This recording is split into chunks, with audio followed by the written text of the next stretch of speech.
This is Back to Back.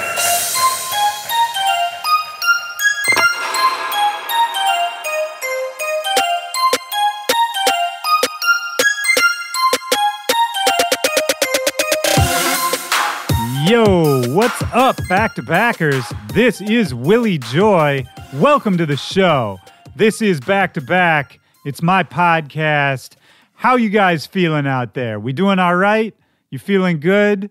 Cannot believe it's March already. We get daylight savings time this week. Damn farmers steal some of our time. Yeah, this year is going by real fast. But you know we are not slowing down over here at Back to Back. And with that in mind, my guest on the show today is NGHTMRE, one of the nicest dudes in dance music. Actually out right now, just released last week, his new remix for Ikali and Zoo, Blame. It's out right now. One of my favorites from him in a long time. He really crushed this one. And he just announced a bunch of crazy shows. He's going to South America to do Lollapalooza in Buenos Aires, Chile, and Brazil. After that, he's teaming up with Slander to present their Good Vibrations party on a boat in Miami on Wednesday, March 21st. After that, they're playing Ultra together on the 23rd.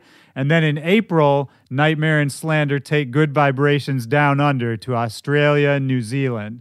Lots of new music coming soon, and I'm going to put links in the description of this episode where you can go get tickets to all those shows, all the new music, all the good shit. We had a great conversation, and we're going to get into that in just a second here. And once you listen to this episode, if you want to go and hear any of the music that we mention on today's show, all you got to do is go check out the Back to Bangers Spotify playlist, updated every week. It's going to have everything we talk about, all the music from the guest, from myself, just all the good shit. Everything I'm feeling lately, music from previous guests on the show, maybe some future guests. You might catch some hints in there.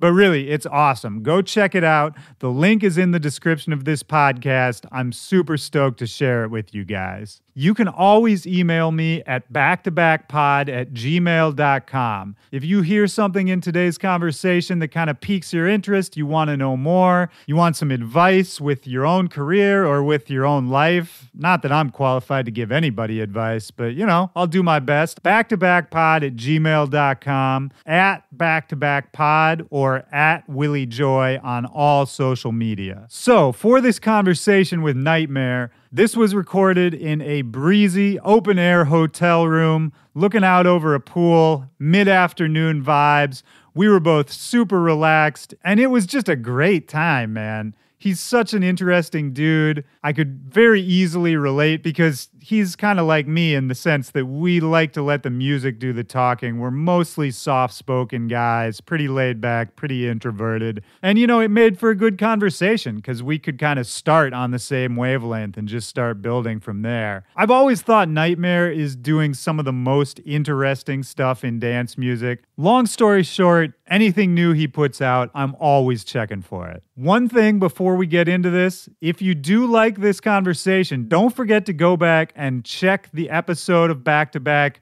where Will Runzel appears. That is one of NGHTMRE's managers. You can hear a little more about the story of all that. And Will is just a really lovable, really engaging guy. It's one of my favorite episodes. So if you haven't heard that, once you're done here, go back and check out his episode. All right, so let's get into this right now. This is me and NGHTMRE, back to back. Let's go. I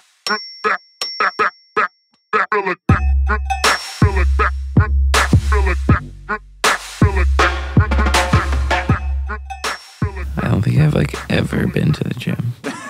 Never. Maybe in high school. That's a great way to start this. Yeah. I think my 90-minute set counts. Oh, that definitely counts. Yeah, that's... are you a sweaty DJ? I'm a sweaty DJ. I'm the sweatiest of DJs. I played in Montreal last weekend, and it was like 18 Celsius. And Yeah. I was sweating at the end man. of it. It was outside too. Was it Igloo Fest? Yeah, Igloo Dude, Fest. I played Igloo Fest a long time ago. That's intense, Yeah, right? it was awesome. Yeah. But yeah, it was freezing. I had this thing when I went to do Igloo Fest. It was just unbelievably cold, and while I was sound checking, I couldn't feel my hands. Yeah. Like I literally just couldn't do anything up there. Yeah. And I made the promoter take me to whatever the Montreal version of like Eddie Bauer Yeah. is. Yeah, And I some bought shit. like a full on. Yeah, they had like jackets and gloves. Like I think they probably learned from that experience. And like everyone, like they had like gloves with the cut fingers and like everything. It was like nice. Yeah, it was great. Well, and then once I remember that show really well just because of how crazy it was. Yeah, it was wild. Yeah, and I remember once I got up there for real and was actually doing the show, Yeah. then of course the sweaty DJ thing Yeah, kicks in. they put heaters up there now, and it was Yeah. got hot quick. Yeah, it's amazing. For anyone listening who hasn't been or doesn't know Igloo Fest, it's basically a festival in Montreal in January. Yeah, Negative 20 degrees. yeah, anywhere from 0 to Something negative, crazy. negative a lot. Yeah. but it's like weeks long too. It's Yeah, not, yeah. It's 10,000 people. It's crazy. Yeah, it's huge. Yeah, huge, man. How does that compare to a show like tonight where you're at Omnia? Is this Omnia, is this related to your Vegas residency, or is it kind of a separate thing? Kind of. It's like, it's all run by the same people. So Yeah. when we book, my Vegas residency, we're like, okay, let's also do, they're kind of in addition to, they're doesn't separate count technically, towards the- but yeah. like, yeah, exactly. But yeah, I love playing, Omnias are always super nice, and I love playing a good, like on just an incredibly nice sound system. Yeah, it's going to be pristine. Yeah, exactly. Everything's going to be set up right. Yeah. How long have you been doing the Vegas residency now? This will be my 3rd year, so it's kind of by calendar year. So like, 2016 I did the like Win, like Excess, Surrender, Intrigue, and then the last 2 years I've done Hakkasan. So Okay, nice, man. And do you enjoy that kind of thing? Because you came to the game as a producer first, right? Yeah. And for so sure. Vegas must have been kind of a rude awakening at first. 'cause Yeah, for those sure. crowds. Yeah, exactly. I mean, Vegas, as you know, is mostly people who are there for like work or like a conference because they work for a printing company or something. You know what I Yeah, mean? They're yeah. just like Or a in a suit bachelorette and they're like, party. all right, let's go out to the club. So, Yeah. like, and they don't, they're not like necessarily paying attention who's playing. They just want to go out. But Right. they are also all there to party. So Yes. everyone who's there is like ready to go hard. So I feel like, especially for me, like at Hakkasan, I feel like I fit in nicely because they have like the Tiestos and the Calvin Harrises and like Lil Jon and like, a lot of like big house people and like some hip hop dudes, but there's only like a couple bass music people. Right. So when I do play, like I feel like, it's usually like people, I don't know. they're Yeah, ready for it, I yeah. guess. Well, I mean, maybe you even have an advantage in that sense because Yeah. so much of bass music is, rooted in hip hop and, Yeah, and exactly. some poppier sounds that the average printer employee might know. Yeah, exactly. Yeah, I mean, in Vegas, like, I definitely, the first time I played there, I kind of knew going into it that I was going to have to not just play like, 2 hours of bangers, straight bangers, like what I would do at like whatever, a festival Yeah. set or something. Do you think it made you a better DJ? Yeah, I was going to say like so much better. And like I would have never like pre-Vegas and I was only really fully DJing and touring like a year before Vegas anyway. But before really getting in there and like just feeling comfortable, like freestyling and just like having a bunch of music and like going in and just playing, I don't know, it just would have terrified me. But now I feel like I could go play like a house party and like I would be fine because I got all these random fun, like Right. Vegas, like throwbacks and like random, just stuff that people like to and sing you learn along to with. like read the crowd a little bit Yeah, more for too, sure. As opposed to sort of a festival set where you Yeah. know what It's they like- want to hear. Yeah, exactly. You can't go hard enough half the time. So it's like, Yeah. Yeah. Well, that's a whole separate problem, man. Yeah. I feel like there is this arms race with festivals now and, Yeah. and DJ sets where I'm sure you've had this experience where Yeah. if you play late at night on a stage with a lot of heavy artists, even if everyone's really excited to see it, people just get tired. Oh yeah, for sure. man. That was like at Middlelands. It was like such a sick festival, amazing. I walked around, but like I closed out the bass stage after like 8 hours of dubstep, and I was just like, I could tell by the time I got in, all the kids were just like, like just trying to headbang still, but I could tell they were pretty tired. Just limp noodle. Yeah, it's like there had been like 12th Planet and like Casper Rusko B2B, and then like it was Funk Case and like Zomboy, and it's just like all these like just so savage for like 8 hours straight. Yeah, that's rough. But it was still, I mean, it was still great, I mean, those kids love Yeah, that I shit, saw so. some pictures from that fest. It looked like a lot of fun. Yeah. It is funny now with the whole headbanging culture. Yeah. I feel like that's like, I come from a metal background, Yeah, so yeah. I'm down with it. But Yeah. it's really only in the last couple of years that I feel like it's become this thing. Yeah, you know? totally.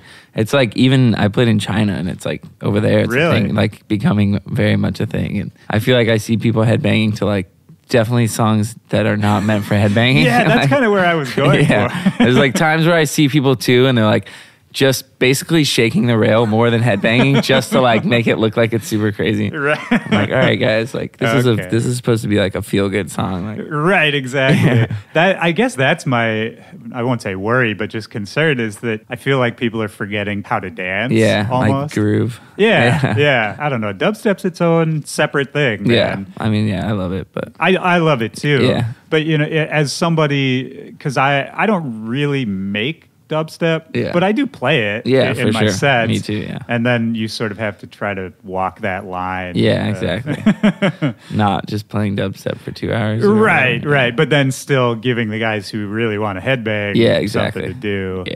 Yeah, for sure. Well, before festivals and Vegas and all of that, when did you come to LA originally? I moved to LA like almost 5 years ago. I graduated 2013. Okay. In like May, and then moved to LA basically immediately. I got here in like June. Right. And Before that, you were in 5 years in June in North Carolina. Yeah, North Carolina. Yeah. Is that where you were born? I was born in Connecticut. I moved to North Carolina when I was like 4 or Okay. something. So I spent almost 20 years in North Carolina before. That's where I spent most of my time. Yeah. Significant, man. Yeah. What part of North Carolina? Raleigh. Oh, yeah. Yeah. I love So, Raleigh, man. Got my first hometown Raleigh show tomorrow. Actually. Really? Yeah, I've never actually done a show there. I played Holy Charlotte a few times, but Oh, that's exciting, yeah, man. it's gonna be cool. Raleigh's fun. I haven't played much there. Yeah. The place I used... It's not like a big EDM place. Back in the day, I would play, like, almost in a different era. I would Yeah. play the spot, what was it called? Lincoln, Kings? I was gonna say maybe Lincoln Theater. Honestly, like I was in high school in Raleigh, and then Yeah. I went to college in North Carolina still, but not in Raleigh. Right. And so I didn't end up like going out that much in Raleigh. Sure. So then even the place I'm playing tomorrow, I've never been there. Or like it's That'll new, be fun, so, man. Yeah. You still got a lot of family out there? Yeah. My mom and dad live there, and I got some cousins, and Oh, we got that'll a be full great, like man. 20-person family squad coming out. Got to so. bring them all out. That's the best. Yeah. Was it a pleasant place to grow up? Was it? It Yeah. seemed like a really nice town when I was there. Yeah, it's definitely really nice, and I feel like it's particularly good for like families and like young families and stuff like that. Yeah.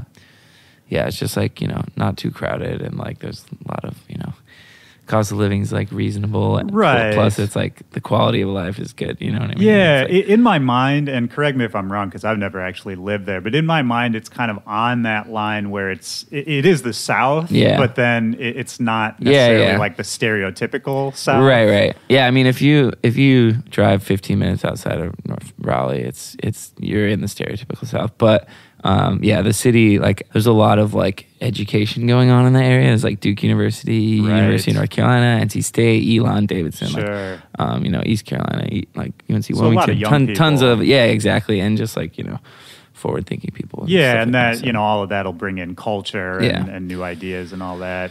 Were you musical early on as a kid? What were you doing running around Raleigh back in the day? I mean, I listened to tons of music growing up. I mean, my parents put me in piano lessons when I was super young too. I was like maybe 7 or 8, and Were they musical? not really.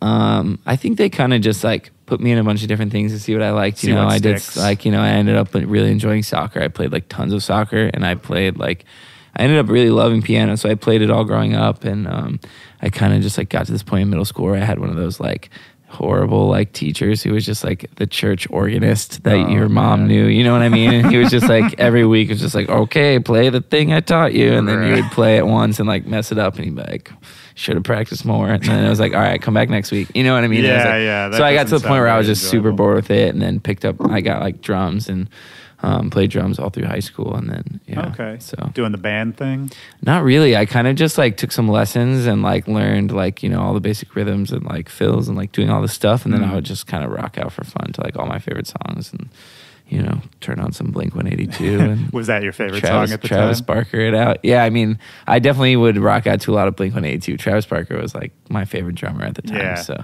I think he was a lot of people's favorite drummer. Yeah, yeah. Still is. Yeah, definitely.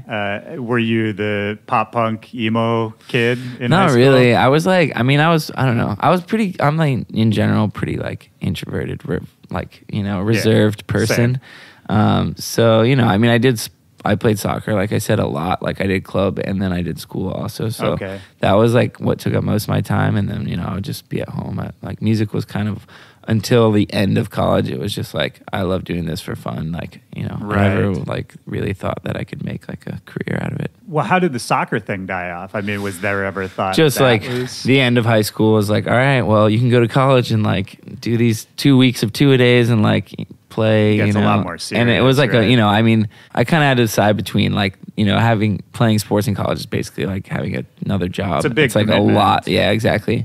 And, I was just like, I loved soccer and I loved sports and loved, that in general is a good way to like stay fit and all that stuff. Yeah. But I just, I don't know, wanted to spend my time elsewhere and was getting way into music and just, but not a gym guy though.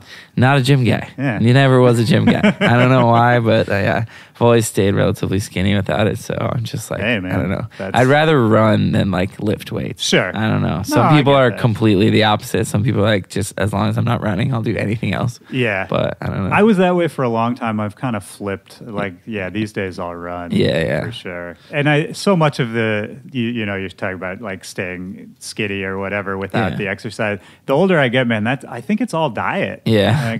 Oh, for sure. I mean, I'm sure it's a little like, obviously it's, both. But of course. But 100%, I think. Like way more than I realized earlier in my for sure. life. I feel like, especially the last like year or so, I've been like actually trying to make a little bit of a, not necessarily that much of a change, but like I removed the gummy bears and chips, and now it's like a veggie plate. Yeah, exactly. Yeah. So I get like some fruit and veggies before the show instead. Yeah. It's too much of a good thing too, man, because you could put anything on the rider. Yeah, right? I know. But then if you're getting, gummy bears and cookies every night, a year into it, you don't want that anymore. No, for sure. Do you find it hard, eating healthy and all that on the road? Yeah. You travel a lot. Definitely. I mean, I feel like that's, most of the time, like today, it's like, got an early flight. Oh, like I didn't grab food, or I grabbed something quick at the airport just for like time's sake. And then I get there and it's like either grab a super early dinner before the show, then do sound check and then do all this stuff, or sound check, then eat, then come back to the show.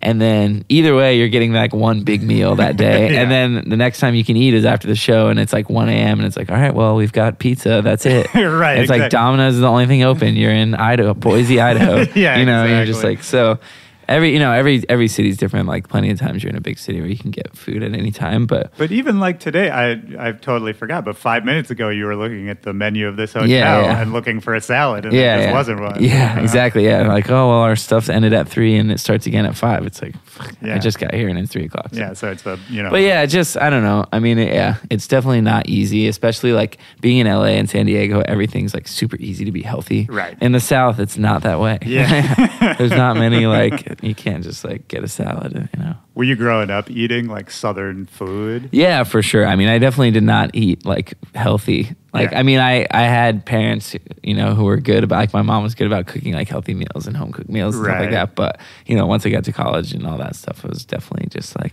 not the best eating habits. But I do love like cooking and stuff. So I try to make an effort to like always cook, and like whenever I cook at home, I definitely feel like I eat better than if I'm going out or something. Same here, man. Yeah. I think it's important too, just like you were saying earlier, that soccer was your main thing and music was kind of the fun hobby at the time. Even for what we do now, I think you got to have a different hobby, whether it's cooking or would it be cooking for you? Yeah, I think so. I mean, I love like just being outdoors in general and like hiking Sure. and like all of that too. Well, this is another good place I to feel live like for hiking. that. Yeah, exactly. Hiking and beach and food, pretty much. Those are good LA ones. in general. Yeah. Yeah, that is actually pretty I much do love cooking though. Yeah. the definition of LA. Yeah, exactly. So what did your parents do? So my mom retired like 2 months ago. Shout out congrats, Mom. Yeah, she pretty early, like when I was pretty young, my parents divorced, and my mom went into a job where she was doing like it's like a nonprofit in North Carolina that's like helped provide like basic medical care for people who just like don't have any medical insurance, or like a lot of it was like immigrants or like people who were like, you know, in the process of like getting medical care and like couldn't do it yet or whatever. Does she come from a medical background? Not that much. She kind of came in as like just to like organize everything, and like she's very like just good at organizing things, and so yeah, she was doing that for about, I don't know, like 10 years, 15 years. And then just finished that. So, and then my dad, same amount of time, probably last 10 years or so, he's been like in like a construction materials business. They do like basically, it's like all wood specialty stuff. So like anytime, like I think there's certain airports you go in, there's like massive like wooden beams going across, or like that's him? Everything from that to like a bridge at like a golf course to like you know, street poles that are wood, and like just. It's like cool. all Like random big wood custom jobs. Yeah, basically big custom wood stuff. That's cool. Very random, but that's cool, yeah. No, I love hearing about jobs like that. I spent like a good week when I was in college, like down in like their manufacturing plant in Texarkana, like just deep in the South, just like working, you know, just like straight up in the factory. That sounds pretty intense. It was an experience. Yeah, it was good though. So yeah, I mean, it sounds like not much of a musical background, but they were, I'm sure, very supportive. Yeah, definitely. And when you left high school going to college, what did you think you were going to be doing? Did you kind of have any thoughts of what your future life might look like at that point?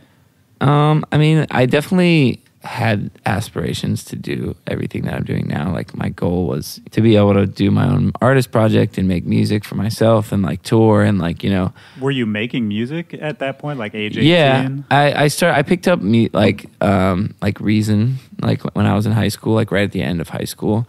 And, you know, at the time it was Reason 4 too, so there was no audio. It was like all MIDI. So I like, you know, kind of forced myself to like learn sequencing and like basic sound design on like YouTube and like kind of all this stuff. And Reason's that's a beast to be your first one. Yeah, exactly. Yeah. Like you got to like push tab and it like turns the stuff around. You're and you like physically like plug in the ins and outs into the back. It's intimidating like, to look at, you know, if you have no idea what any of it is. And I definitely had no idea what it was for a while. And it took me probably 2 years, 3 years of that before I was like really able to like kind of sequence just like basic songs and like get my ideas down. And then, I picked up Ableton and was just like, oh my God, this is so much better. So much easier. I just made a whole song in like 2 hours. It used to take me like 8. Yeah, man. It's hard to deny.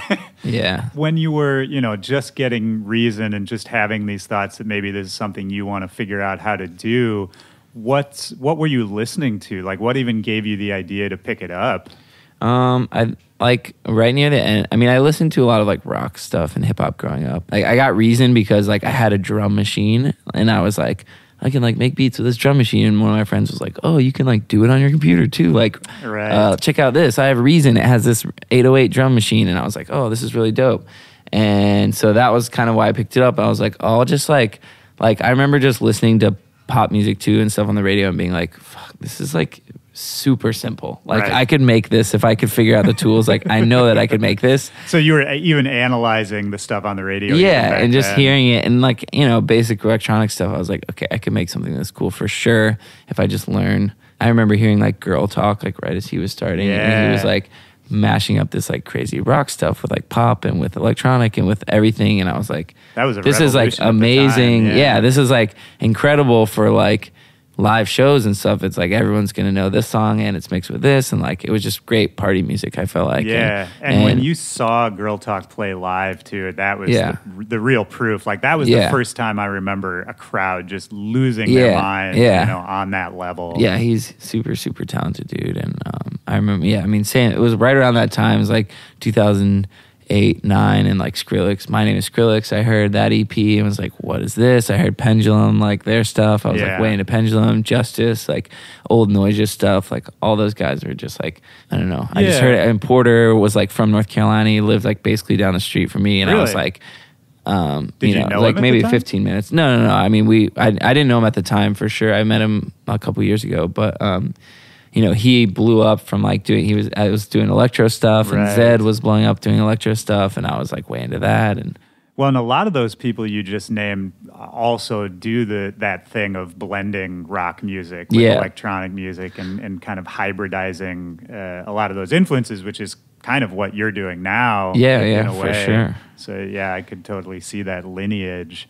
But then you didn't go straight into it, right? You went to college first? Yeah, I went to, 18, I was basically diving into Reason right as I was a freshman. Yeah. And, I was like, always planning on doing business, just like going into school, like I'll do some sort of business, like business is good in general. I was like good with numbers, like math was always easy for me. So I was like, all right, I'll just go into finance, like money management. It's good to know, whatever. Were you did you have that thought kind of just as like, this seems like a path I'm supposed to follow? Kind of. I mean, it was like it just seemed like it made the most sense to me because it was like something that I was good at, and I enjoyed business, and I enjoyed numbers, and I enjoyed like, entrepreneurship type stuff. Right. So I was like, my dad was like, he was like, I studied finance, and I'm not in, New York doing like whatever. I'm not like dealing with stock exchanges or anything, but it still, was really useful. So kind of stuck with that. And, maybe halfway through I was like, oh, should I change to music and like do this? And it was kind of just like,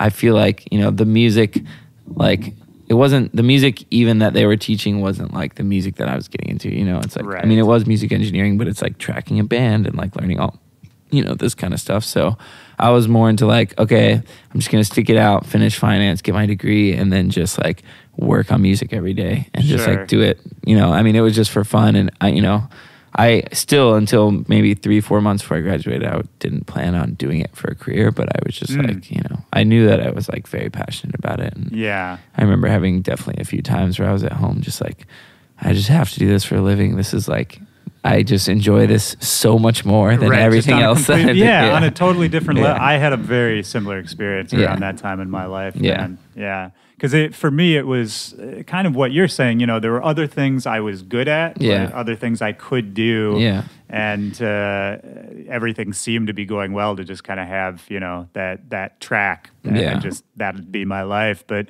there's something about it, and it's hard to.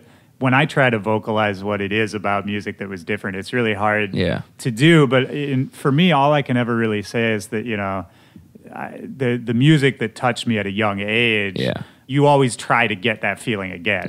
For sure, 100%. And we've been kind of lucky to turn it into something we can do for money. That's crazy, man. It is. But I think that feeling would be there anyway. For sure. And maybe that's the difference. And that's why I try to continue making like fun, crazy music all the time, because it does make like, when you accidentally make something cool or whatever, like make some weird sound that, it's like, it gets you excited like you were when you first heard Skrillex or when you first heard Flux Pavilion or whatever. Absolutely. Like, How do you figure out, I was just thinking about this the other day, it's very random, but how do you figure out, if you have some weird new idea that you're doing you really like, it's really fun, but then at some point there's always that question of, is this too weird? Or like, is this just something for me that other people shouldn't hear?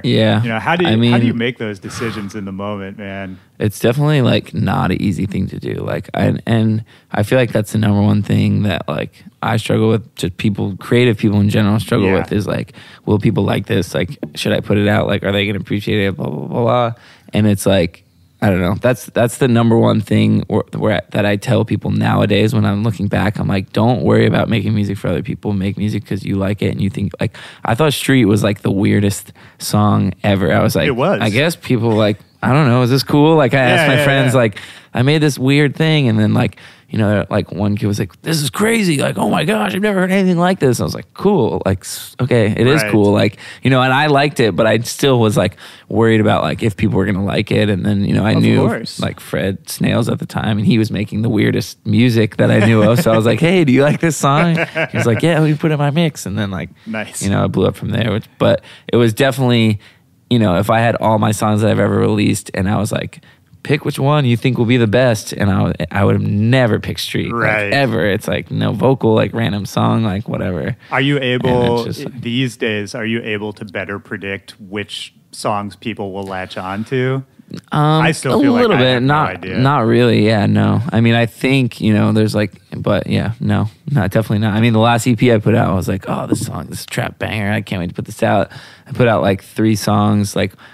And the one that did the best was like the hip hop song that I made with Alex Wiley. Yeah. That's like a random, like so random, I feel like. But, I that guess. song was great though, man. I mean, Yeah, I mean, I loved it. I was super happy with it. I loved Alex Wiley. Like, I was stoked you were working with him, man. Yeah, he's super talented, dude. And yeah, I come from Chicago a long cool. time ago, and so yeah, and an old friend of mine who used to throw shows and book me for kind of local bar gigs and whatever ended up. I don't know if he was managing Alex Wiley for a while, but they worked together for a while, and so I kind of heard about him way early on. Yeah. I was always a fan. Yeah, his voice is just like crazy. Like he came in and sat down, like, I played him a few beats. I was like, this is the one I had in mind. He was like, this sounds sick, it's perfect.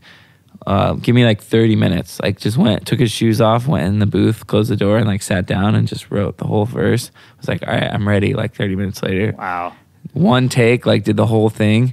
And we were like, that was incredible. Like, thank you. And he was just like, delete that. Like, I just want to do one more. We'll do it one more time. And we're like, are you sure? Like, it sounds great. He's like, yeah, just delete it. And like, so we deleted it and did one more take. And it was just like perfect all the way through. It was like, that was it. Wow. Man, that's insane. I love hearing those kind of stories though, because I think it's that kind of perception that separates like a true artist from the rest of the pack. Is, if you do a take of something, or the same for a producer, if you make a song and everyone's like, oh, that's really good, and then something in you is like, I could do it a little better. Like if you just push it a little harder, because it's so easy to, if you make something that's good, to just kind of be like, oh, good, I did it. I don't have to worry about it anymore. For sure.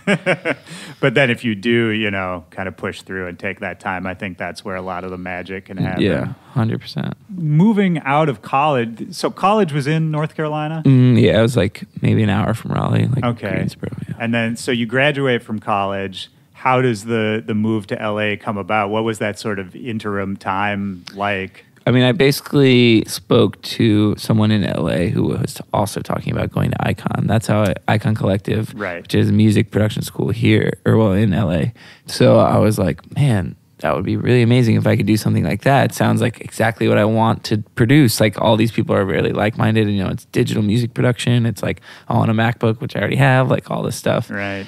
I talked to my parents. It's like, if I can just get 1 year out there, this is a 9-month program. If in 1 year I've made no progress and I'm not enjoying myself, whatever, like I'll move home, no problem. How'd they feel about that? I mean, they were like, if this is what you feel like you have to do, like you love music, like, like it's like, you should do it for sure. They just wanted me to do what I loved. Like, I think they could tell that I obviously wasn't like passionate about finance or anything. Right. And like, it's like, I looked for jobs and applied for stuff, and it was like, okay, I can get whatever, this amount of money. And that's a story you hear a lot, man, that 1 year trial period. Yeah, and my brother was already there. Actually, he moved to LA like 2 years earlier. Okay. And Icon, like, had my first interview with Icon. They're like, we're moving to this new building. Like, it's at this address on Burbank Avenue. I was like, whoa, my brother lives on Burbank Avenue. I was like, let me look it up. And it was like walking distance, basically. Oh, wow. It was like 10-minute walk, maybe like 2-minute drive or whatever. Perfect. And I was like talking to my brother like literally later that night, and he's like, yeah, my friend's moving out, so like we have an extra room if you want to move out soon. And I was like, too good to be true, like I have to go do it. And so I moved out, like went to Icon, had like a 9-month thing, and maybe like 2 months before the end of Icon is when I started the whole Nightmare thing. Right. Like, so when you were there, was that the really early days of Icon? Were they? It wasn't. I mean, like I said, it was the first semester I was there was when they were in the new building that they're currently in. Okay. So it was early days, but it wasn't like there was like a tiny situation they had going on before where it was like 10, 20, 30 students or whatever.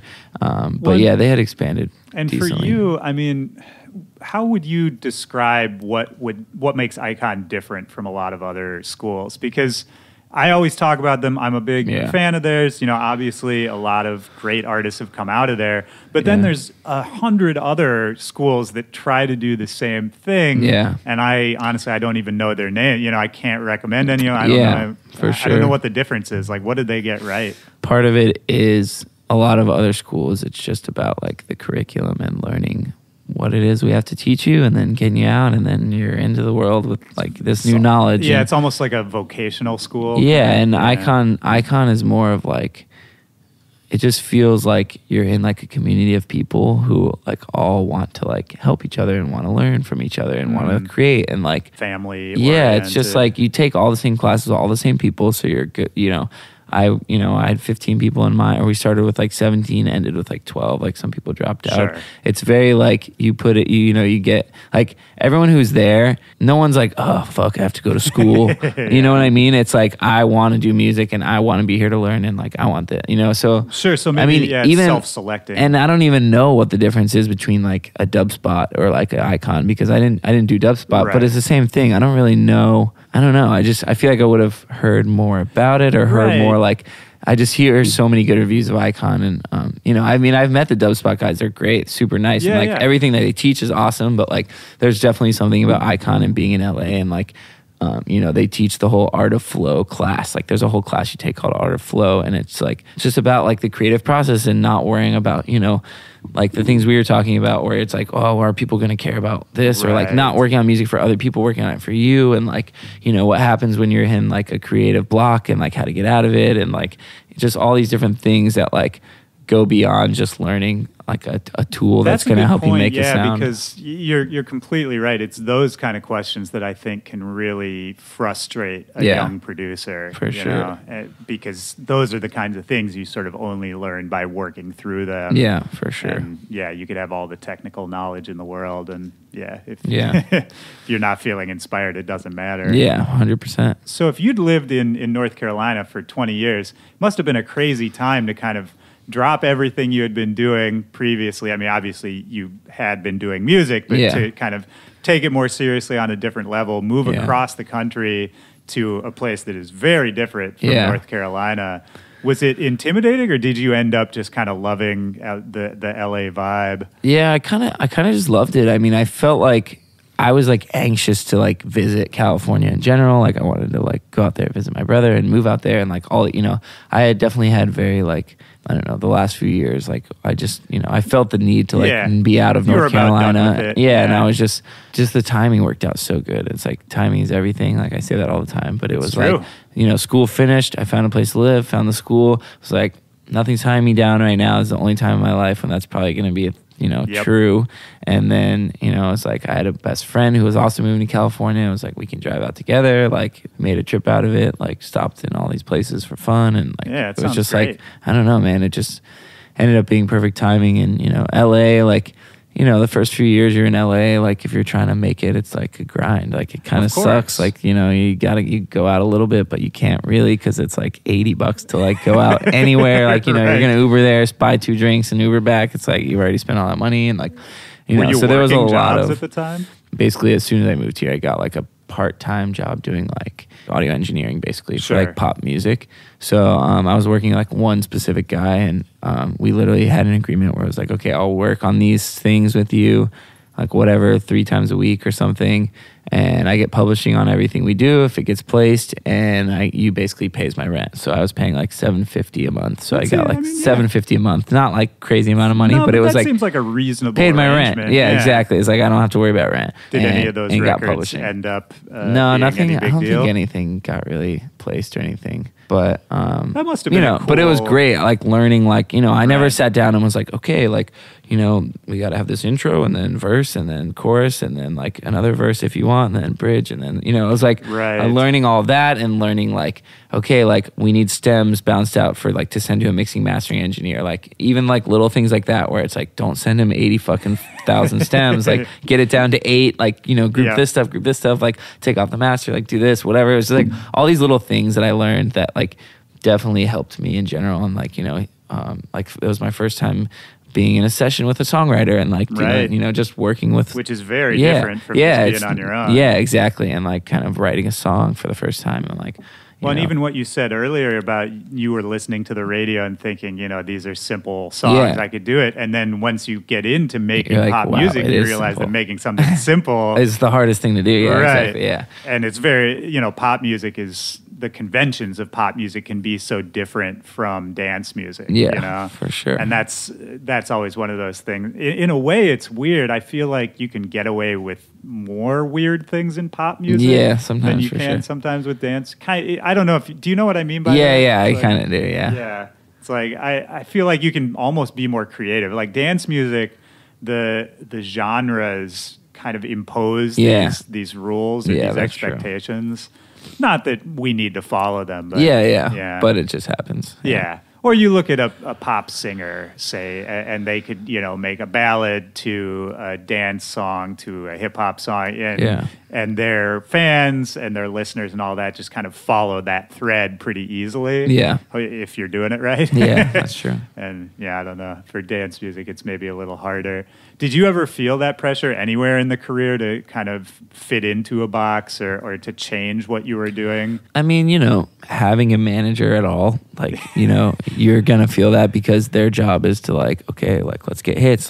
Yo, these are the things we need, hits and to sell tickets. And so it's like, you're not going to sell tickets unless you have hits. So make sure you write something that everybody wants to listen to. And it's like, oh shit, I got to make, and then once you start getting into that, now I'm just immune to all any advice I get from anyone. I just You're go, able it goes through a filter and I go, okay, should I actually do that? Should I do this? What does my gut tell me to do? And blah, blah, blah, blah.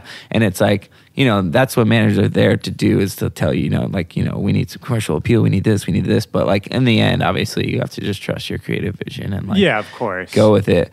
But I definitely have felt the struggle of, oh man, maybe I should just make this Moombahton pop song. You know what I mean? Right. Chop up the vocal and pitch it up. Yeah. And then it's like, well, man, I was chopping up vocals 5 years ago, and now it's the classic thing to do, and I'm just like, damn. Yeah. Well, and that's timing again, right? Yeah, exactly. Yeah. So it's not bad to be ahead of the trends, though, man. I think that's where you want to be, if at all possible. Yeah, for sure. I mean, I think when I moved to LA, in my mind, it was I want to do my own stuff, but I want to be Grammy producer of the year. I want 5 hits on the radio. I want to be making, smashes. So it wasn't I don't feel this internal battle of I'm going to be a sellout if I do pop music, you know, or something like that. I'm going to do pop music. I'm going to write hip hop hits and all that stuff. I plan on producing music for the rest of my life. Yeah. When you said you started off doing some pop stuff, right? Yeah, exactly. And I mean, that was kind of to pay for things. And obviously it was a foot in on the industry and stuff like that. But I think, as time goes on, I'm always just going to make what I think is cool and that, it is always a little bit in my mind, okay, what's something that I can reach out to all different types of audiences. I don't know if you saw Bruno Mars or whatever on the Grammys the other night, but he's the first 2 speeches, I was like, okay, whatever, Bruno Mars, you're fucking awesome. And then the last one, I don't know, he won his 3rd one and he was I just want to tell a story. And he talked about how he was 13 and growing up and wherever, and it was his job to entertain people, and he would always play all these soul and rhythm and blues and funk songs and no matter what, no matter where people were from, they were all dancing together, they didn't speak English, but it was the funk just brought the people together, and he was so I just wanted to do something that was could sound like that, and no matter where you are, it just brings people together. I was like, all right, that's pretty dope. Yeah, you can't argue with that, man. And that's something we're talking about is getting back to that vibe. It's less about the sound and more about the effect it has or the community. Yeah, all of that. And that's even more nowadays, because now it's with cymatics and all these dance music things that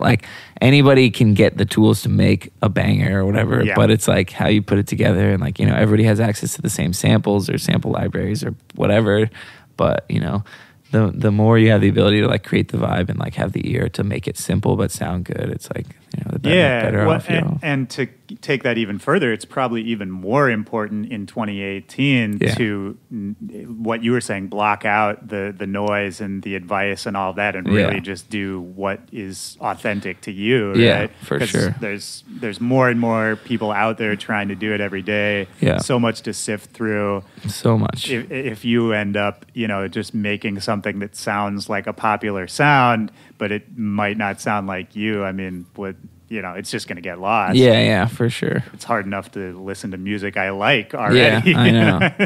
Yeah, there's so much stuff. It's crazy. It's crazy, man. Well, it's funny hearing you talk about the management because Will Runzel, your manager, and I go way back. I love to Will. Old Chicago days. I love him so much. But just as you were talking, it's like I heard his voice saying those things. Yeah, 100%. I could totally see like, Will. Yeah, 100%. Shout out to Will. Yeah, we love Will Runzel. How'd you meet Will originally and Steven? How'd you find your team? So through Icon, I was basically just got like Nick Cherwink. I don't know if you know Nick Cherwink over at Icon, but he's kind of like the career services department in one man. Like he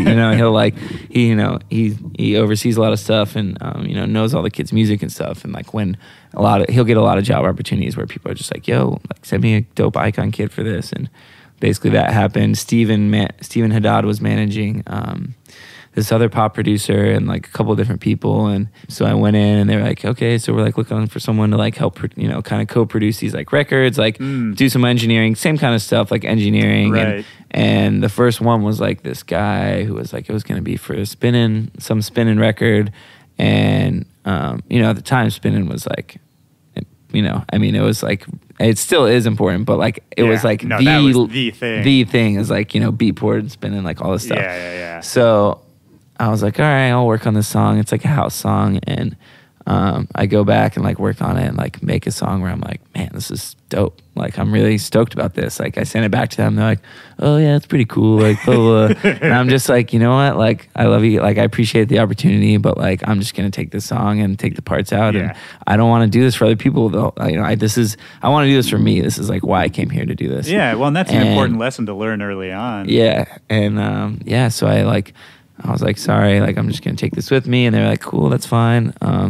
And the next day, Steven called me again and was like, hey man, like, so do you have a bunch of stuff you're working on or like, what's up? And I was like, yeah, I have probably 20, 30 songs that are done, like just remixes and things, Yeah, that's when a manager's eyes get real big. Yeah, and I was like, okay, well, like, we'd love to have you come in and play. I'm just like, we think your music's cool. We'd love to hear like what else you're working on. And I went in and I played him like, all the songs and all the remixes and everything that I had working on. And they were like, wow, this is really cool. Like, let's set up another meeting for next week. And then I met up with, next week it was me and this guy, Brandon Coppell, and Will Runzel all together. And I guess, Steven had gone to Vegas and played Will the music. And he was like, this is amazing. Like, let's join forces and manage this guy. Right. Like, Will had just picked up the Slander boys and Steven was like, I found this Nightmare guy. And they were like, all right, you know what? We're going to like, they had this whole heart to heart while they were going to Vegas. They're like, we're going to start a company together. We're going to manage these two guys. And like, we're all going to come up together. Yeah. I guess I didn't realize that it was that you and Slander were what brought Will and Steven together. Yeah, basically. That's pretty cool. Yeah, like the Slander boys had just started working with them. And I was, obviously really good friends with Derek. We were in the same Icon class and, we were like the two trap head kids in the Icon class. So we just immediately got along and, we were always doing the same music and they already had a pretty big following in Southern California and like for their university and like, as DJs, not as producers though. Right. So me and Derek kind of teamed up and like, I taught him a lot of stuff about producing. He taught me how to DJ, like helped me set up my sets, make sure they were like, awesome. And the whole team just like kind of came together. It was another just good timing thing. Yeah, I felt like that's perfect, man. And to see how the team has grown since then, it's so cool that, it kind of came out of that organic moment. Yeah. Was there anyone else in the Icon class that kind of, because it sounded like it was a pretty good community of artists. Yeah. Some other people that year kind of went on to do it on a pro level, right? Yeah. Like within my like 12-person class, there was a couple, but the biggest people like Jaws, obviously. Right. I remember meeting him. He was finishing right as I was kind of getting started. But I remember we had the same mentor, so we had a couple things together. I remember just meeting him super early on. Like Keizo was there. Lumberjack was like same time, different class.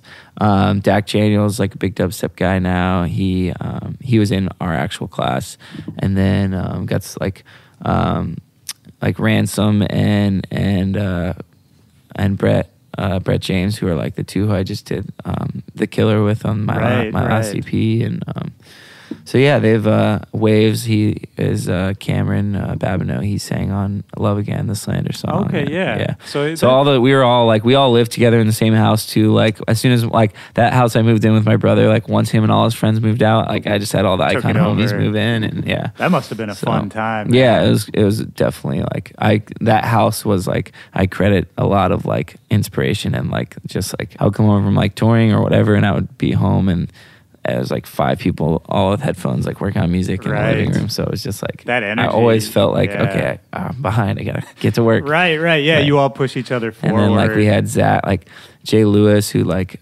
produces a lot of beats for Bryson Tiller, super talented dude. He was like kind of just crashing on our couch for a little while because we were trying to help him out. And then, you know, we met Zach, like Zakari, who just got on the Kendrick song Love, which was the most insane thing ever. Like he was at our house like, yo guys, like check out this song. Like I sang on a song. We were like, what? Like you're singing? This is crazy. That's insane. And then like did a few sessions, and then like a year and a half later he comes home like, yo, check out this song I have with Kendrick. I'm like, what? Like, is this even real? Like, what are you talking about? Yeah. He's like, yeah, it's coming out in Kendrick's album. It's called Love. And we were just like, ooh, there's no way. That's insane. Yeah, and then man, incredible. I hear it every day and on LA radio. To just come from that kind of incubator environment. Yeah. It's I think so much of those early years are really dependent on who's around you, and Yeah, you know, for sure. just having people, not even necessarily working with them, but just having people around with Who the are same working. goals. Yeah. That's perfect. Yeah, exactly. Yeah. People who are working, Yeah. and who are ambitious. Yeah. Yeah, you got to find that community. Mm-hmm. And for you, you know, leaving Icon, you had a lot of music done already.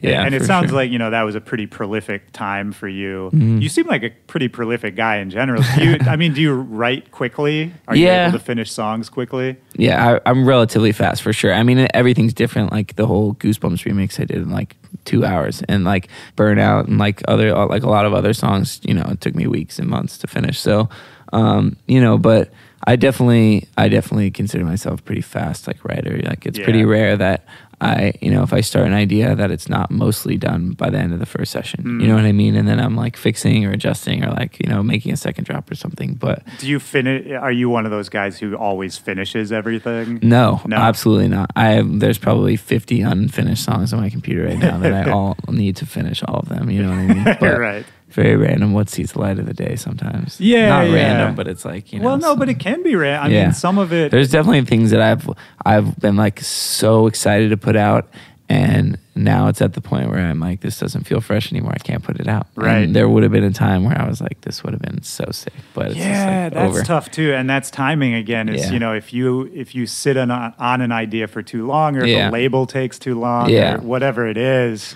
Yeah, you can lose that spark. Yeah, you know, for sure. And that's a difficult moment. I always try to, you try to repurpose it, make it cool again, but that's not always a. Once you hear it once, you can't unhear it that way. You know what I mean? True. It's like it's hard. So with songwriters too, it's like if you're in a session, you can't play them a demo of something if that they're gonna sing on, because then they're gonna never like. It just ruins that's tough they too. can't unhear it, and then they just want to sing that melody. Right. Like, how do you deal? That's interesting, because I go through this too with songwriters. You know, at what point do you bring them in? How much of the song do you play them? How much direction? I haven't figured that out yet. I don't know. I mean, it's there's plenty of times where I sit with a songwriter who I've never worked with before, and I'm like, all right, the night before I'll write 6 chord progressions, literally nothing but chords and piano. Yeah. Some people want that. Some people want like a finished song, that they can cut a verse and then they're like, done. This is now a song. So it's like, it's just, I don't know. Yeah. I still haven't figured that one out. I mean, I think you're right that oftentimes just having the core of it is the way to go. Yeah. Because I think not that there's anything wrong with bringing in a mostly completed song, and absolutely sometimes that's the most efficient way. Yeah. But I feel like it can be more organic and more authentic when you're kind of building it based off of what they do. Yeah, for sure.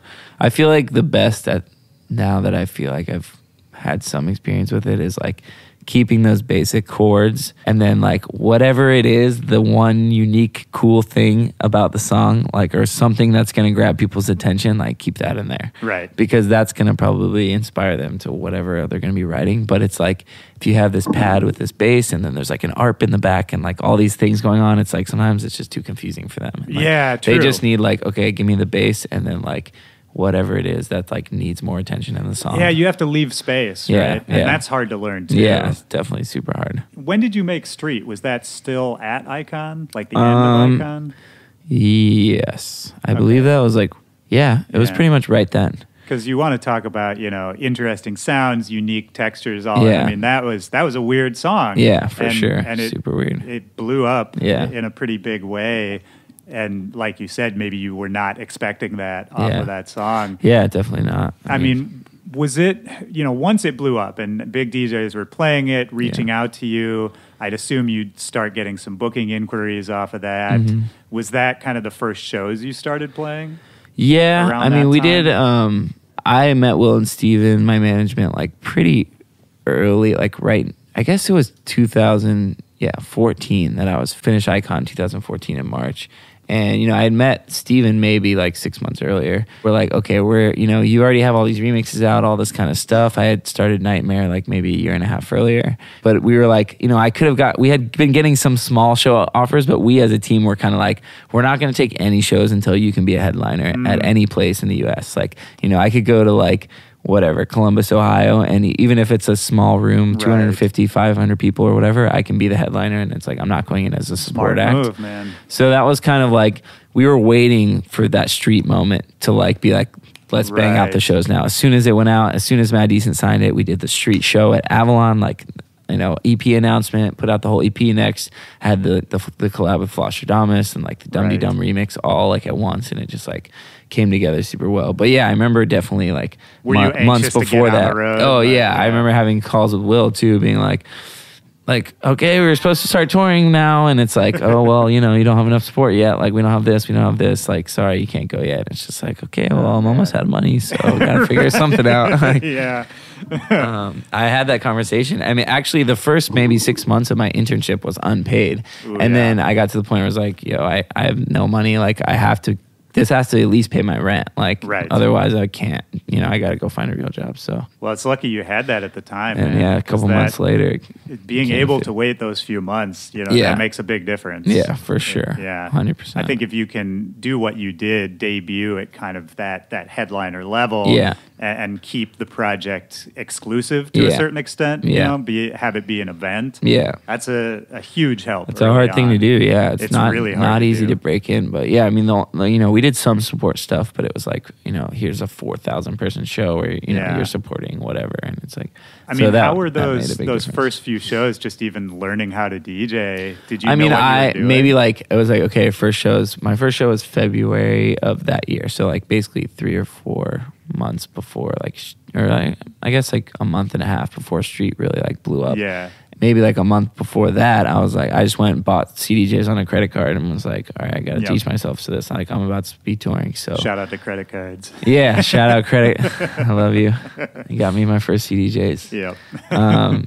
So yeah, I kind of just taught myself, the first, I learned like, okay, I'm going to be on Nexus ones. Like the first ones I can like sync it and like, it'll help me. I won't have to worry about like, I've got this song, then this song, and this song, like planned everything possibly so I could not fuck it up. And I get there and it's like CDJ like 900s or something. Like none of that shit was there. I was like, fuck, I'm going to fuck this up. And I mean, I was like, I remember my first show was hilarious. It was like in San Antonio at this like the Garden or something, some random like 100 capacity room. There was like maybe 60 people there. Is that rooftop spot? No, it was like literally in a strip mall status. Like I don't think it's around anymore. It was like not like I don't think they even did shows there. I don't know why I was there. Like it was like but it was funny. It was just like very awkward and horrible, but you got to go through those. Oh, absolutely, man. That's a short period of time to get good at DJing before you really had to go and headline. Yeah, I probably only spent a month. I mean, I spent every day making, and I had Derek, like I said, he was great at DJing, so he went through and was like, okay, we're going to organize your set like this and do this, and So he helped me organize everything and kind of like get used to CDJs a little bit. Yeah. But it definitely took at least a year before I was like fully like, okay, I don't have to prepare for my set. I can just go in and like freestyle a little bit or like be ready and like, I'll be okay. Well, and what about the aspect of, being in front of all these people? Yeah, that's the other thing too. And, controlling the crowd. If you're introverted, like I'm introverted, man, that's a weird moment. I mean, I couldn't even like do school speeches in front of 10 people when I was in high school. And, I just hated being in front of people in general. So still? No, I think I'm over it now. I mean, it took me a while, but like there was kind of like maybe after a year or so that got to this point. I never wanted to get on the mic, for the first while. I was like, oh, what if I say something stupid? Or like, what if I tell them to put their hands up and nobody puts their hands up? Like, I'm going to feel like an idiot. And then, you kind of just realize like, all right, this is a nightmare show. You're a nightmare. Everyone's here to see you. Yeah. If you tell them to do something, like they're going to do it. Right. Like you just have to not worry about it and just do it. And it's like, in the end, also, you're just like DJing. You're playing music for people. Right. Like it's like, it's not the end of the world. If you mess up, something happens, like whatever. Yeah, you're going to move on. It took a little while, but I definitely kind of had to get over the introvert. Like, and it's always a struggle, right? Day to day. Yeah, for sure. This kind of job, touring, you always have to talk to strangers every day and meet random people and go out to dinner with people you don't know. Yeah. And all of that kind of stuff. A lot of small talk. Yeah, I think that's part. My small talk game got way better. Yeah, for sure. 100%. Yeah. But it's good. I think in the end, it just trained me to be a better human a little bit, probably. 100%. Because, once you step out and do interact with people, there's enjoyable experiences out there. Yeah, for sure. I mean, 100%. And it makes those times when you are like, with your friends or like just meeting, like hanging out with people that and I don't know, all those kind of times a lot more enjoyable. Yeah, very much. Just like been waiting to get back home and like chill with my friends and stuff like that. And, you're right. You appreciate those moments a lot more. Yeah, for sure. Does the touring lifestyle just in general, is it wearing on you yet, or are you still pretty much just enjoying the ride? I'm enjoying it. It definitely maybe like, because you play a lot. 6 months. Yeah, I've actually went through, I think I did like right around 325 shows in the last 2 years. Fuck, man. Like 106, like right around 160 or something, 170. Yeah. And each year. And it was just like probably this last October I turned 27 and I was just like, it was the first time, like I went to Amsterdam to do ADE, like had this huge run in Asia, came back, like did all this stuff. And I just got home and was like, damn, like I am like so tired. Like I was like, and it was just like a time where like for a week straight I was like, man, I'm like still so tired and I slept so much and like, I don't want to be around anyone right now. I don't want to talk to anyone. I don't want to see a promoter. I don't want to like I love my fans, but I don't want to I don't want to do a meet and greet. Like I don't want to be around anyone. And it was just like, it was tough. Like, I was in a relationship too and like trying to manage like, when you're home, like keeping, that's a whole other thing. Yeah, and it was like it was a lot. Like I definitely underestimated like the mental stress of just being on the road 200 days a year, and like it just doesn't. It was tough. Like it put me in a bad else. place for a little bit. Like the last from like October to like even like kind of almost until this new year, and like honestly until I had to like end the relationship I was in just because like I could tell my mental state, like I just wasn't happy all the time. Right. And like I used to, like touring was my favorite thing in the world. And like I got to this point where I was like, man, I should be at home. And then when I was at home, I was like, man, I should be working on music. And then it was like just this whole thing of like, I got to get back to where I was like loving music. And like even the last like few weeks and months, it's like it's definitely been a lot better. And I've had a little more time to just relax, and like I've scheduled more time off at home where I can like just spend a few days relaxing before I get into work music so I don't feel like I'm just like immediately back home and working again. And well, of course, you never want the work to feel like work. Yeah, because that's the whole reason we got into doing this in the first place. Exactly. Was that it's this fun kind of dream job thing. Yeah, exactly. But you're completely right that it's very easy to lose sight of that. Yeah, and everything that is on social media, as we all know, is all the best parts of everything. So yeah. There's a lot of amazing things, but there's a lot of, I got to play till 2 a.m. tonight and I got a 7 a.m. flight to Raleigh. And then it's like, you know, one's- there's a lot of no one. Yeah, people usually don't see that. I was gonna say, man, no one's like, you know, doing the Instagram post from the floor of the airport at 5 a.m. Yeah, exactly. Yeah, maybe they should though. That Yeah, could be kind of no, my brother does like TV, like he does a lot of commercials, and he's actually filming a travel show right now. And I was like, you just need to come on the road with us and do like this is what actual touring is like That'd be show great. because Yeah. you'll get to see like the 2:30 in the morning, like we didn't eat all day except for that Kind bar at the airport, and all we have left is like this pizza place, and like I got to be up at 5, and it's gonna take an hour for it to get here. Like, is it worth it to wait for this food, or like should I just get the hours of sleep? And then it's like a lot of just savage decisions. That would be a gotta great make. show, Yeah. actually. Like going to Asia, like going through customs every day, and like going through this and like going through this. And Yeah. Just like a lot of like, you know, the downsides of touring. That all the people- flights, all the security lines. yeah, just infinite. Like, yeah. Yeah, it all blends into one weird thing. Yeah. Man. Do you feel like you've had a chance? I mean, maybe you were saying it's kind of right now, it's happening to sort of just process everything that's happened, because especially for you, it seems like, you know, you were able to kind of start at a pretty high level and have a lot of eyes on you pretty quickly. And after that, I mean, it just seems like it's been constant. Yeah, you know? I mean, it has. Like, I scheduled off like 2-3 weeks or something in April, minus like a Vegas show or two. But I haven't had 3 weeks off since I started touring. So Wow. like basically since like I had that street show in June of 2014 or 2015, it's basically just been like 10 shows a month since Sure. then. You know, I've had 1 week off for like Christmas to go back with my family and a week off here or there, but it's like I still haven't had like a month to like actually recover, and like Right. it's kind of crazy, but yeah. Well, it's good you're taking the time. And Yeah, I think your musical, you know, see the benefits. for sure, 100%. And yeah, I mean, I'm excited. Like, I have a lot of, I'm like, I feel like a lot of people can't really do the work on the road thing, but I'm like pretty good at that. So Yeah. I feel like that's part of the reason why I've been able to like do what I've been doing and like play shows on the road and stuff. But yeah, it definitely is going to be awesome to be able to just sit for a month and like work on all this stuff. I've like I said, I have a million collabs and a million things that are all just like I just need to catch up on. Well, and you've always, I mean, you're like the collab master, man. Yeah. I was looking at, you know, the whole SoundCloud, the whole discography last Yeah, night when I for knew I was sure. coming to talk to you, and I forgot Yeah. some of those.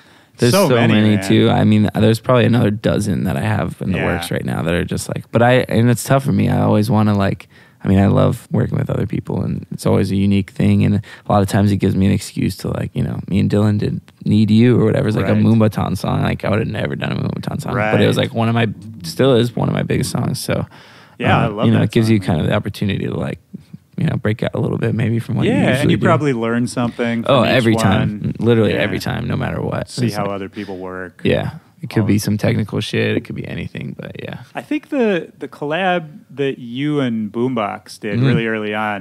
Yeah, you remixed that, right? I did. Yeah. So dope. I love And that. I was just going to say, like, going through the parts for that song was when I really started to pay attention to how you were making the music that you were making, kind of on a different level. Yeah. Once I could get in there and hear the individual Yeah, the parts. stems and everything. Yeah, all of that, man, and it gave me a bigger appreciation for what you do, man. I think it's Nice. it's a unique thing. Like, I really like that you're in the position that you're in now, and still exploring, and Yeah, still like for sure. painting with a different palette, if that makes sense. Yeah. I mean, I think you've always kind of been known for using interesting organic sounds, you know, field recordings, all that kind of stuff. Yeah. Is that something that is important to you? Something you kind of plan on still doing?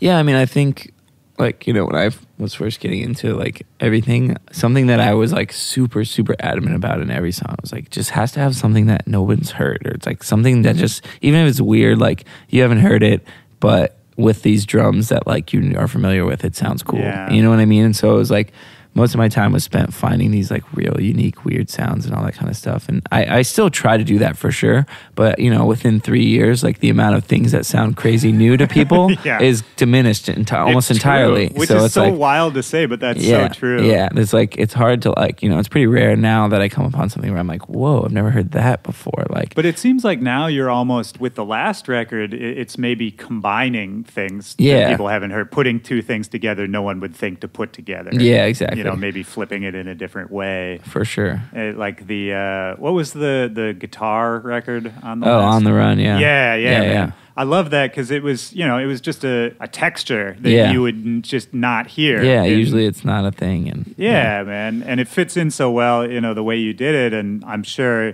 I haven't seen you play it live, but I'm sure that goes off crazy. Yeah, it always does good, yeah. I love that one. It's definitely, that was like one of those ones where I was like, man, I can't wait for On the Run to come out. It's going to be so sick. Everyone's going to love it. And then it was like the least popular one on that, which is, you know, it's just how it goes. Like I said, you can never predict it.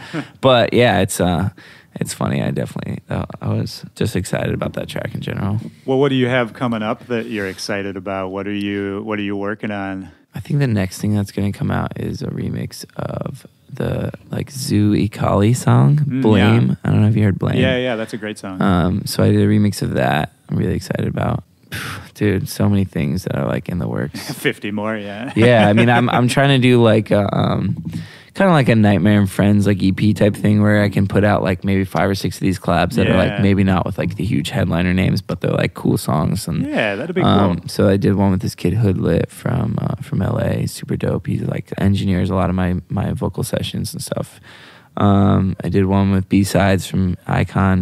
Was one of my teachers, and we have a super crazy song together. And then, you know, I mean, I have a verse from A$AP Ferg that's going to be on an original song. Nice. And that's pretty much done. And like working on some stuff with like Chainsmokers. And, you know, I've had like a surprising amount of like the pop world people come to me and be like, yo, like I'm trying to get on this banger shit. Like you're the banger guy. Like what do we do? And like, you know, but it's cool. It's like awesome. Like, you know, I've been in touch with like DJ Mustard a lot and helping him kind of like, you know, cause he wants to be in that world too. And like, he's got so many hits, like insane amount of hits. And like, it's hard to like switch over to that world, but it's like, you know, there's people like DJ Snake who do it perfectly and they've got like every DJ Snake song is chill and it's a radio hit.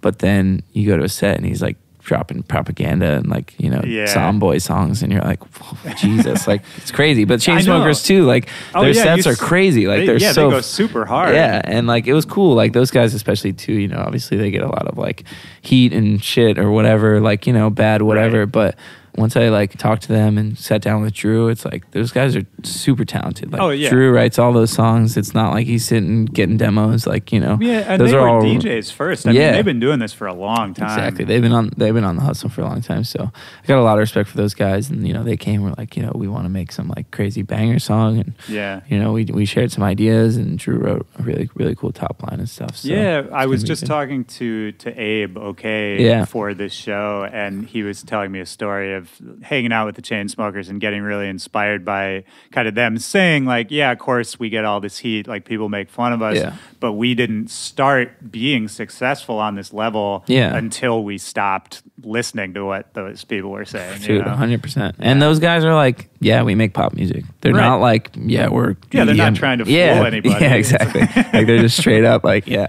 is a radio song. Like that's why we made it. And, like, we think it's good. And it's like, okay, cool. And I love the little, are you on their like little email list where they send out like the mega blast of their new single, and it's always like a very low key, like very upfront description of the song. Yeah. They're just like, oh, you know, I took this stupid loop and looped it. It sounded pretty good.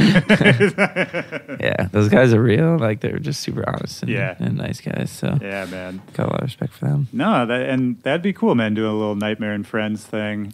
Yeah, and I think that'll be dope. You gonna do like a big Slander tour at some point? Yeah, we're kind of we have Good Vibrations Australia set up for April, and like the Good Vibrations thing, we're kind of just like, you know, we have this whole brand. We do the show every year in LA, and we're trying to keep it like pretty generally exclusive to like, you know, we're doing an Ultra set, we're doing Red Rocks, and we're doing a Good Vibrations like Miami, like before Ultra. We're doing like a little boat party thing. But yeah, I mean, we're definitely not going to do like a big bus tour or anything this year. Like we're kind of, you know, that's kind of like one of those things where we're holding it off and trying to use it as like a 1 + 1 = 3 thing where like if you guys want us to come do it, like we will, but it's like, you know, it's got to be better than both of us playing separately. You know what I mean? I like what you're saying there. It kind of gives us that like I can still go play a ton of shows and still have this thing that's like well, Yeah, we're keep it holding this separate. off, and Right. like, you know, when we get it, it's like people really love it. Yeah, that's a really cool way to do it, man. And obviously you've been friends with them for forever, and your careers are linked in a lot of different ways. Yeah. But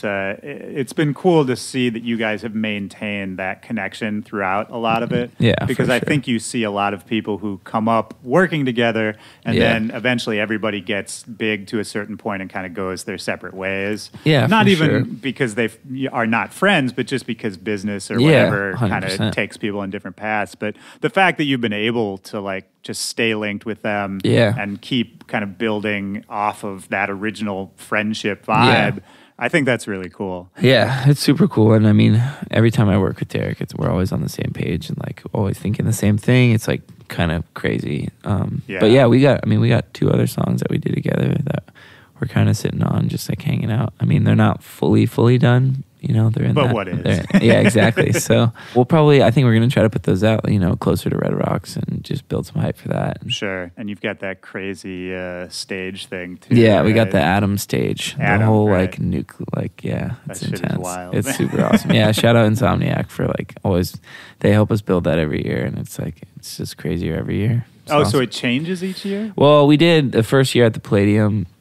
It's just different sizes, yeah. I mean, like they kind of like, you know, obviously they have all these resources of like stages from EDC and like all these different festivals that they throw. So they kind of like have their engineer, like we basically drew like a shitty napkin picture of like a circle with like 3 rings around it. And we're like, this is what we want. And like they came back and was like incredible. So It's definitely one of there's an arms race for stage production right Yeah, now, and yeah. I think you guys are right up there, man. It's one of the craziest things I've seen. yeah, it worked out perfectly. So yeah, we're gonna have that at Red Rocks too. I think it'll probably be the Palladium sized one, the one we did in Oz Center this last year, and it was like absurdly large, just and like it a moved spaceship. like we spent extra Oh, all this man. money to make it like go up and down, and like that was crazy. But I don't think Red Rocks is that big, unfortunately. The Yeah. stage is like a little smaller than Nas, but Well, what can you do, man? yeah, Good problems to have. yeah, exactly. Still gonna be good. Is there anything else we haven't talked about, or anything you want to shout out? Not particularly. We gave the Sweet. mom shout out, the manager shout out. Yeah. Shout out to Mom. Ben, Shout out to agent. credit cards. Yeah. Shout out to Will Runzel. Yeah. I think that's most of it. Yeah, that's about it, man. Well, this has been great, dude. Thanks for doing this. It's good to finally meet you, man. Yeah, I know. Seems It's been- weird that it took this long. Yeah, it does seem weird, but yeah, I appreciate you having me on, brother. Absolutely, man. Peace. Peace.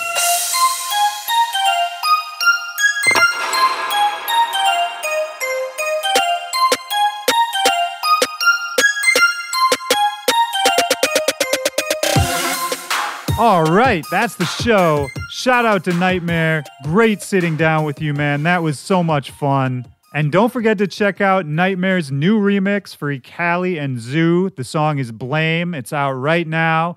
If you're in South America, don't forget to see him at Lollapalooza. If you're in Miami, don't forget to see him in Slander on the boat or at Ultra. For everybody out there listening, I hope you enjoyed this episode. Don't forget to check out the Back to Bangers Spotify playlist to hear all the music mentioned in this episode. We got some crazy guests lined up for this month. I know I say that a lot, but man, I'm excited. We got some good ones. And that's it. I hope you guys have a good week. I will see you next Tuesday. For Back to Back, this is Willy Joy. Have a good one. Peace.